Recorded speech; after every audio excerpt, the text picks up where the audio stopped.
بسم اللہ الرحمن الرحیم۔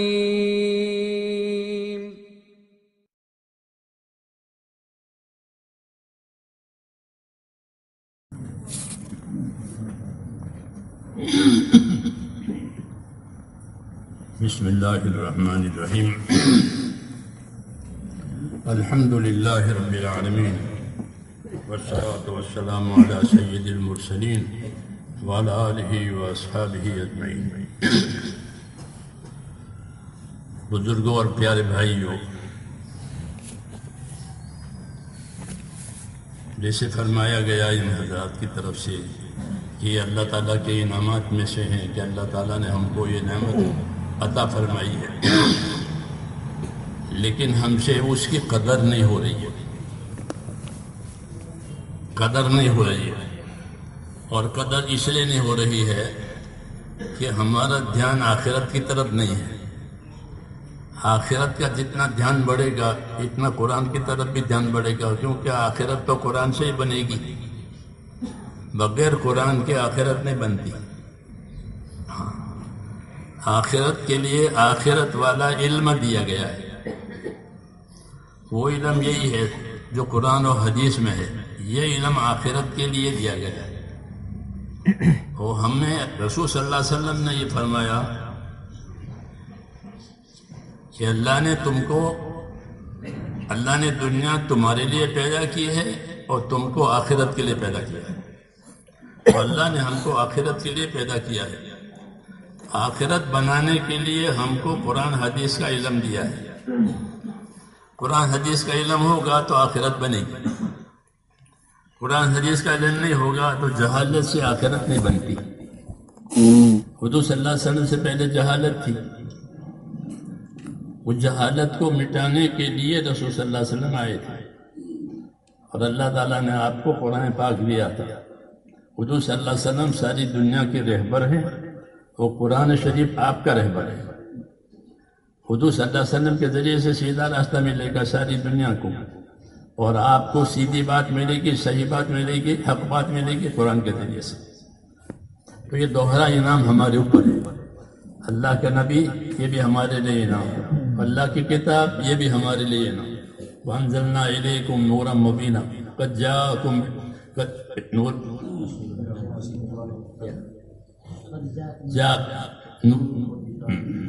کہ تمہارے پاس ایک نور آیا ہے، وہ نور حضور صلی اللہ علیہ وسلم کا ہے، اور ایک نور قرآن شریف کا ہے۔ تو ہم کو تو دو دو نور ملے ہیں۔ اب جو نور میں نہیں رہے گا وہ اندھیرے میں رہے گا، اس لیے کہتے ہیں قبر میں روشنی ہوگی قرآن شریف کی وجہ سے۔ تو اس لیے میرے دوستو، اہمیت کی باتیں ساری کے ساری ہم نے سنی ہیں، اب تو ہمیں توبہ کرنی ہے۔ کس بات سے؟ کہ قرآن پاک کی طرف سے جو غفلت ہوئی ہے اسے توبہ کریں۔ 12 بچے حفظ کر رہے ہیں، اور مسلمانوں کی کتنی بچتی ہے؟ میں کہنا سے جی ہاں، عبدالعزیز صاحب مولوی دہلوی رحمۃ اللہ علیہ کے ملفوظات میں لکھا ہے کہ عالمگیر کا بھائی دانا شکو لاہور گیا ایک مرتبہ، اس نے لاہور کے ایک محلے میں دیکھا کہ ایک محلے میں 5000 حافظ تھے، ایک محلے میں، جی ہاں، ایک محلے میں 5000 حافظ، چونکہ لوگوں کو قرآن سے تعلق تھا تو کہاں 5000 کہاں 12 دیکھ لو۔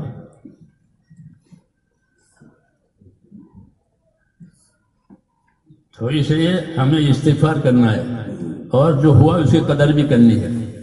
جی ہاں، جب کوتاہی پر معافی مانگیں گے اور آگے کے لیے ارادہ کریں گے تو اللہ تعالیٰ نعمت بڑھا دیں گے، محروم نہیں کریں گے۔ دوسری بات یہ ہے، امام غزالی رحمۃ اللہ علیہ نے لکھا ہے کہ ہر آدمی کی اولاد اس کے پاس اللہ کی امانت ہے، جیسے مال امانت ہے اس کا حساب ہوگا، ایسے ہر آدمی کی اولاد وہ کیا ہے کہ وہ اس کے پاس اللہ کی امانت ہے۔ اس امانت کو کہاں لگایا، اولاد کو کہاں لگایا، اس کا جواب دینا پڑے گا. یہ دنیا کمانے پر لگایا ہے، مالدار بنانے پر لگایا ہے، یا دیندار بنانے پر لگایا ہے؟ یہ جواب ہم سے طلب ہوگا کہ ہم نے اولاد دی تھی، مال دیا تھا، اس کا کیا کیا؟ سیدھی بات ہے کہ اولاد امانت ہے.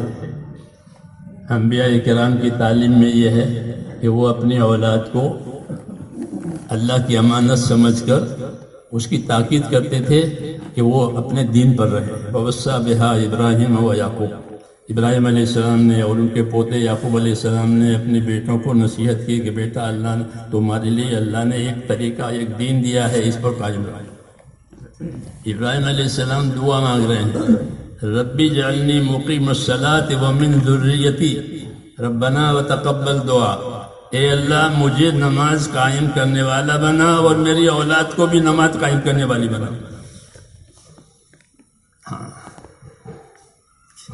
کہ نماز دین کا ستون ہے، نماز ہوگی تو دین ہوگا، نماز نہیں ہوگا تو دین نہیں ہوگا. اور نماز صحیح ہوتی ہے نماز کے علم سے، اس لیے نماز بھی ضروری ہے، نماز کا علم بھی ضروری.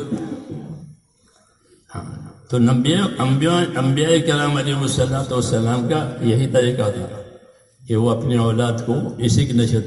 لقمان اپنے بیٹے کو نصیحت کرتے ہیں کہ بیٹا اللہ کے ساتھ کسی کو شرک نہیں کرنا، بیٹا نماز قائم کرنا، بیٹا بھلی باتوں کا لوگوں کو بتانا، بیٹا لوگوں کو بری باتوں سے روکنا. یہ لقمان کی نصیحتیں اپنے بیٹوں کو. کیوں کہ اپنی اولاد کے لیے صحیح طریقہ یہی ہے کہ اپنی اولاد میں دینداری آئے. ہاں، وہی اولاد جس میں دینداری آئے گی وہ صدقہ بنے گی ماں باپ کے لیے، صدقہ جاریہ، کہ اس کی نیکی کی وجہ سے ماں باپ کو نیکی ملے گی اور وہ اپنے نیکی کی وجہ سے ماں باپ کے لیے دعائیں خیر کرے گا. نہیں تو وہ بھول جاتے ہیں ماں باپ کو.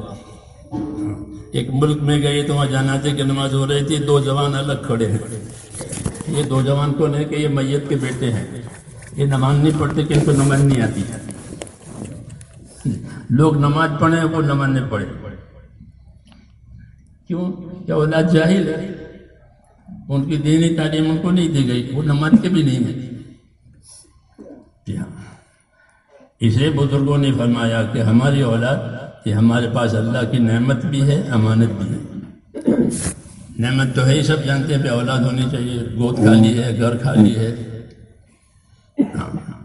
تو اولاد بھی ہے تو کیا کرے کہ اس کو اللہ نے اولاد کو عبادت کے لیے پیدا کیا. اولاد کو عبادت کے لیے پیدا کیا، اس لیے کہتے ہیں اس کو شروع سے اس کا ذہن عبادت والا بناؤ. اس کے کانوں میں اذان اقامت کا ہو. آج پیدا ہوا ہے، آج پیدا ہوا تو یہی شروع ہو گیا کہ اس کے کانوں میں اذان اقامت کا ہو. پھر اس کی تعلیم دو، بولنا سیکھے تو اس کو اللہ کا نام سکھاؤ. یہ امانت ہے.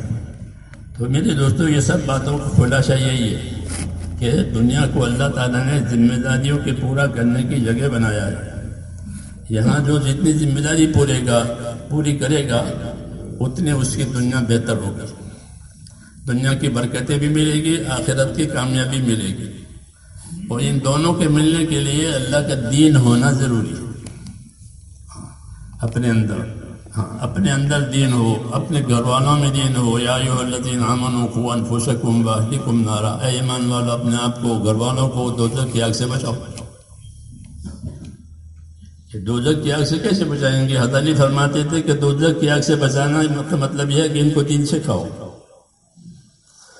ان کو دین سکھاؤ تاکہ وہ دوزخ کی آگ سے بچ جائے. کیونکہ آدمی کا بچاؤ دوزخ سے سوائے دین کے نہیں ہوگا.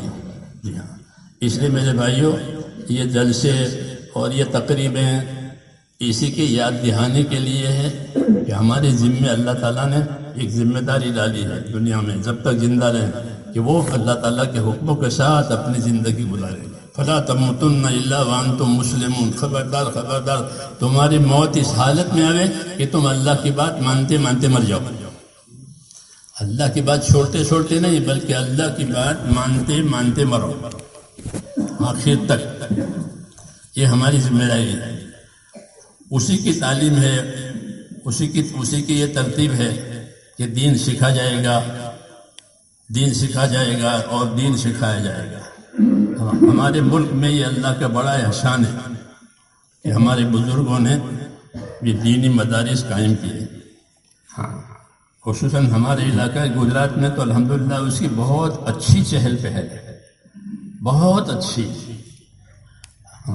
مدارس کے ذریعے سے لوگوں میں دینداری ہے، دین کا شعور ہے، دینی ذمہ داریاں ہیں، دینی امدادیں ہیں۔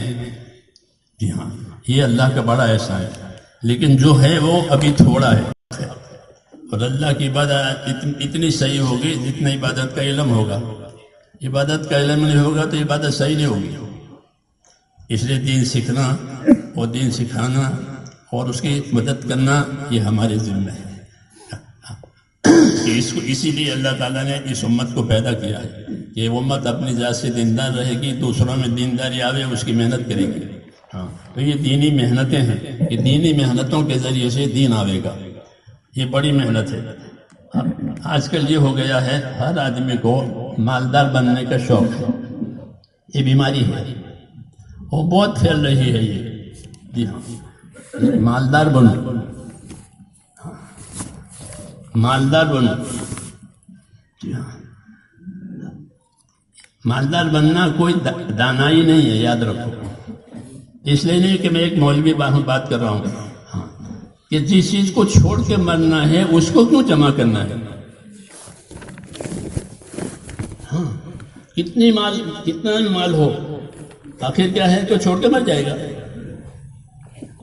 چھوڑ کے مر جائے گا۔ اس لیے حدیث شریف میں ہے کہ دنیا دار من لا دار لہ ومال من لا مال لہ ولہا یطمع من لا عقل لہ، کہ دنیا اس آدمی کا ٹھکانہ ہے جس کا کوئی ٹھکانہ نہیں۔ دنیا کو اپنا ٹھکانہ بنائے، دنیا کو اپنا گھر بناوے، تو کہ یہ وہ آدمی ہے کہ اس کا کوئی گھر ہی نہیں ہوگا، کہ دنیا چھوٹ گئی اور آخرت بنائی نہیں، تو یہ بے گھر ہے۔ کہ دنیا چھوٹ گئی اور آخرت بنائی نہیں تو یہ بے گھر ہے۔ اس نے کہا کہ دنیا اس آدمی کا گھر ہے جس کا کوئی گھر نہیں، کوئی دنیا کو گھر بنایا تھا اس میں تو رہے گا نہیں، آخرت بنائی نہیں۔ یہ دنیا دار من لا دار لہ، دنیا اس آدمی کا گھر ہے جس کا کوئی گھر نہیں، اور دنیا اس آدمی کا مال ہے جس کا کوئی مال نہیں ہے۔ یہ دنیا کے لیے مال جمع کیا، اس لیے کہا کہ مالداری کے لیے جو مال جمع کرے وہ عقل مند نہیں ہے۔ مال کو تو اللہ تعالیٰ نے حقوق ادا کرنے کے لیے پیدا کیا ہے، یہ مال کا اصلی غرض ہے کہ مال کیوں پیدا ہوا ہے، کہ مال تو حقوق ادا کرنے کے لیے پیدا کیا ہے، جمع کرنے کے لیے نہیں پیدا کیا، حقوق ادا کرنے کے لیے پیدا کیا۔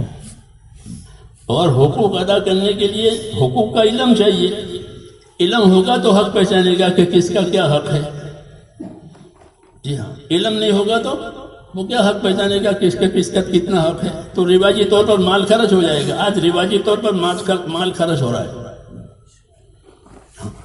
رواج پر ہے، فیشن پر ہے، زینت پر ہے، ہاں اس پر مال خرچ ہو رہا ہے، اس لیے مال میں برکت نہیں ہے۔ اور مال کی برکت کی علامت یہ ہے کہ دنیا کی حاجت پوری ہو جائے اور آخرت کامیاب ہو جائے۔ مال سے دونوں باتیں بن، دنیا کی حاجت بھی پوری ہوتی ہے اور آخرت بھی بنتی ہے۔ جب مال میں برکت ہوتی ہے تو یہ چیز ہوتی ہے۔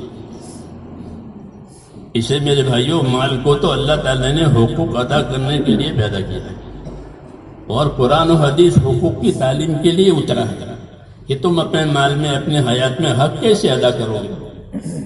تو حق ادا کرنے کے طریقے قرآن حدیث میں ہیں، اور زندگی اور مال یہ حق ادا کرنے کے لیے دیا ہے۔ تو دو چیزیں حق ادا کرنے کے لیے دی ہیں، دو چیزیں حق ادا کرنے کا طریقہ بتانے کے لیے دی ہیں۔ اس لیے دین کو سیکھنا، دین کو سمجھنا، دین کو پوچھنا بہت ضروری ہے، ورنہ تو حق کیسے ادا کرے گا؟ اور حق مار کر کے مر گیا ہے تو کیسے کامیاب ہوگا؟ اس لیے میرے بھائیوں، یہ تعلیم دینی اسی مقصد کے لیے ہے کہ ہمارے ذمہ جو حقوق اللہ تعالیٰ کی طرف سے آتے ہیں اس حقوق کی رہبری دینی تعلیم سے ملے گی۔ دینی تعلیم نہیں ہے تو پھر دنیا جمع کرنے کی ہوس بڑھے گی یہاں۔ اور حدیث میں ہے کہ الاکثرون ہم الاقلون یوم القیامہ، تو جو بہت والے ہیں نا وہ قیامت میں بہت تنگی والے ہوں گے. جی ہاں، کیا بہت بڑا مالدار ہے کہ یہ بہت بڑا محتاج ہوگا. یہ فرمایا گیا. کیوں کہ حق ادا نہیں ہوا. تو اصل تو دنیا حقوق ادا کرنے کی جگہ ہے، آخرت بدلہ پانے کی جگہ ہے. یہ ترتیب ہے. ہاں، اس لیے اس چیز کو سامنے رکھنا ہے، اور اس کو سامنے رکھ کر زندگی گزاریں گے انشاءاللہ تو اللہ دنیا کی برکتیں دیں گے، آخرت کا بدلہ بھی ملے گا. مسلمان کو دونوں چیزیں ملتی ہے، دنیا میں برکتیں ملتی ہے، آخرت میں بدلہ ملتا ہے. اس لیے وہ دنیا میں بھی خوش ہے، آخرت میں بھی خوش ہے، دونوں جگہ خوش ہے. آخرت اپنے بدلہ ملنے کی وجہ سے، وہ دنیا میں برکتیں آتی ہیں، الجھنیں نہیں آتی. اگر دین نہیں ہوگا تو الجھنیں آئے گی، دنیا الجھنوں والی ملے گی، اور دین ہوگا تو دنیا برکت والی ملے گی. یہ قاعدہ ہے. اس لیے اپنے آپ کو دیندار بنانا ہے تو پھر انشاءاللہ اللہ کی طرف سے خیر و برکت نازل ہوگی. اس لیے اپنے دین پر قائم رہنا ہے، اور دیندار بننے کے لیے ہر وقت دعا مانگے. اللہم اصلح لی دینی الذی هو عصمت امری. حدیث دعا ہے کہ اللہ میرا دین سنبھال دے. کیوں کہ وہ تو میری اصل بنیاد ہے. میرا دین سنبھال دے، دین خراب نہ ہو. میرا دین سنبھال دے کہ وہ تو میری اصل بنیاد ہے. کیونکہ قبر میں پہلے دین پوچھیں گے. سب سے پہلا سوال اپنا دین کیا ہے وہ بتاؤ. تو دعا مانگی ہے، تو دعا سکھائی ہے کہ اللہ میرا دین سنوار دے، وہ تو میری اصل بنیاد ہے.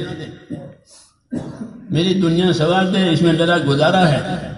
میری آخرت سنوار دے، وہ میرا ٹھکانہ ہے. یہ دعائیں مت سکھائی ہے.